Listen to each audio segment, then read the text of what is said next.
Good morning, everybody. It's Hammer. Today is Friday, June 7th, 2024. I, of course, with Originator Success. See, it says it right on my shirt.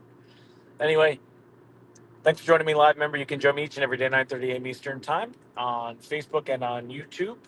Let me know, those of you that are here, good morning, Nicole Semerad. Let me know if you guys can hear me okay.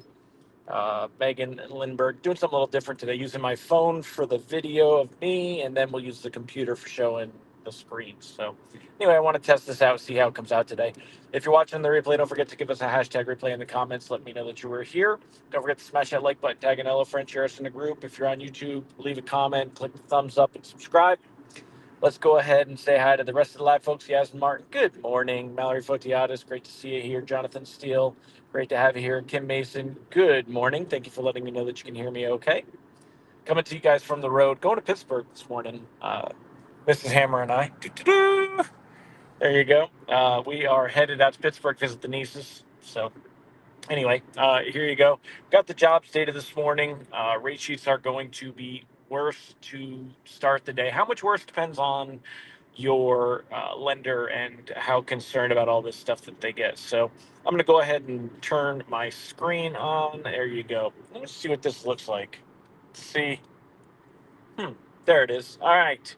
So rate sheet's going to be worse. Right now, mortgage bonds down 32 basis points to start the day.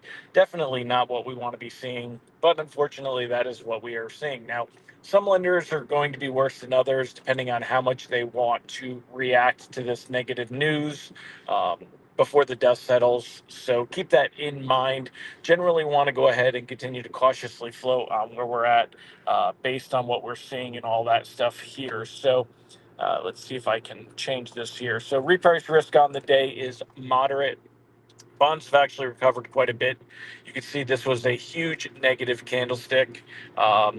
Actually, here, let me zoom in on this for a minute. Let's see here. Boop, boop, boop, boop. All right, so take a look here at the 48-hour chart.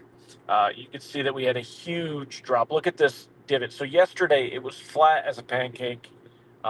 Yesterday we were nice and flat here. Here, let me just get rid of that box. Hold on a minute. If I do this, nope. Hold on. Just trying to see. All right. So yesterday, if you take a look here, we were really flat for bonds on the day. It was a real quiet day. We were heading into the jobs data, hoping that it was going to show weakness and expecting that. The opposite actually came in. What happened was, and here, let me let's see. Turn that off for a minute. All right. So basically, what happened this morning was the number of new jobs created came in at 272,000. We were expecting about 180,000. Yet the unemployment number went up. We're at 4.0 unemployment instead of 3.9. Now that in and of itself would seem fishy. How can you have more jobs created and yet unemployment went higher? You'd have to have a really strong labor market to see that happen, right? Wouldn't you? I mean, like that's crazy. How does unemployment go higher if you have a strong labor market? It does make sense. Reason that it doesn't make sense is because you have two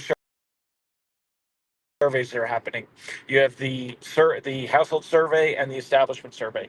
So the establishment survey or the business survey is actually checking with businesses, creating a model where you're documenting the number of jobs created. There's an argument that due to a lot of immigration, there's more jobs being filled, more jobs being created, and yet unemployment's still going up.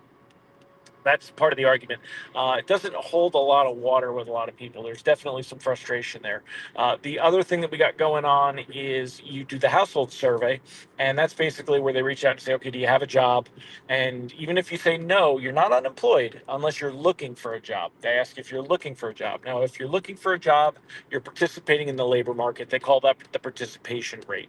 So unemployment ticked up to 4%. That's why this is a very mixed report because we have more new jobs created and yet unemployment went up. Now the Fed is definitely watching that unemployment number. 4.0 is it's crossing that 4 4.0 line. They're looking at 4.1, 4.2 as being a very, very big deal. So there's gonna be some reaction. But in the meantime, bonds are down. I'll flip the screen back on, and we'll talk about that here. Bonds are down 36 basis points on the day. We took a really big loss, kind of recovered, and it's flattened out. Now, reprice risk is moderate because we do see sometimes after we have this happen that we get a big move lower. If you take a look at the 10-year Treasury yield, it was down yesterday. We were down to 4.29. Now we're back up to 4.42. That is, as we've talked about here, that is a big jump up. You can see this giant red candlestick. It's the opposite when we go for yield versus bonds. We don't want to see this go up. When we're at bonds, they're green when they go up, red when they come down, because that's pricing. But on the 10-year yield, it's red when it goes up, green when it comes down, because that's inverse to pricing. So we have really, we picked up quite a lot of gains through the week. Take a look here. On Monday, we were at 4.38. We ended last week at 4.5. We're still better on the week than we were. We're just not nearly as good as we were even on Monday, right? Monday we improved. Tuesday, Wednesday, we improved. Thursday lost a little bit of ground, and then today, of course, the big losses. So this is definitely a kick in the pants when we look at Fed futures. That's where our next big hassle comes now. The expectation of those Fed rate cuts to come at the end of the year. Um, you know, Not nearly as bad as you would think based on the way that the media is reacting to all this. But yesterday we were down 5% expectation to see no rate cuts. Now that's doubled to 10%. We were at a 26% expectation to see one cut. That's up to 36. The big difference is here, where we were at 22% to see three rate cuts, and that's dropped back down to 13. And that's really what you're seeing reflected in mortgage pricing right now, is the fact that bonds and traders just not expecting that we're going to see those three rate cuts this year when we get data like this. Now, could this change? Yes, it could change. What would we have to see this change? Next week, we would have to.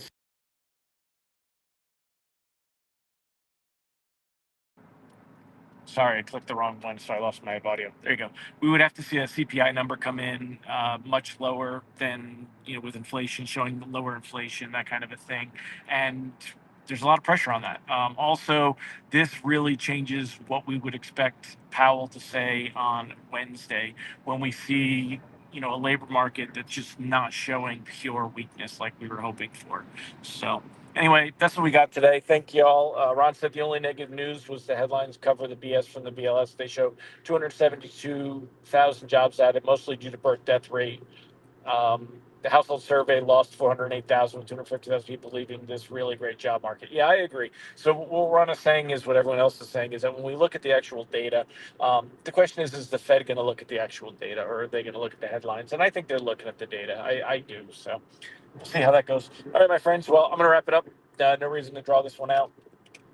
You guys have a fantastic weekend, and I will see you on Monday. In the meantime, though, actually, the one thing I did say is probably the most important thing is the actual, lock and face here. Cautiously float. Anything that's still 30 plus days, you're absolutely still floating. Anything 15 to 30, I would still be floating. We knew that there was a possibility to get a negative reaction today. We were hoping it wouldn't happen. It was probably an 80-20, and somehow we end up with the 20.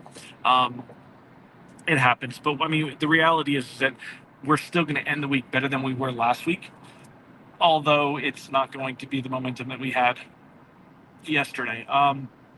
Next week, we have a real strong shot at recovery, though, especially if that CPI inflation data comes in helpful. That could put us right back where we were. So not a need to panic on this, but definitely need to be aware of it. So, all right, my friends, we'll catch y'all later. Have a fantastic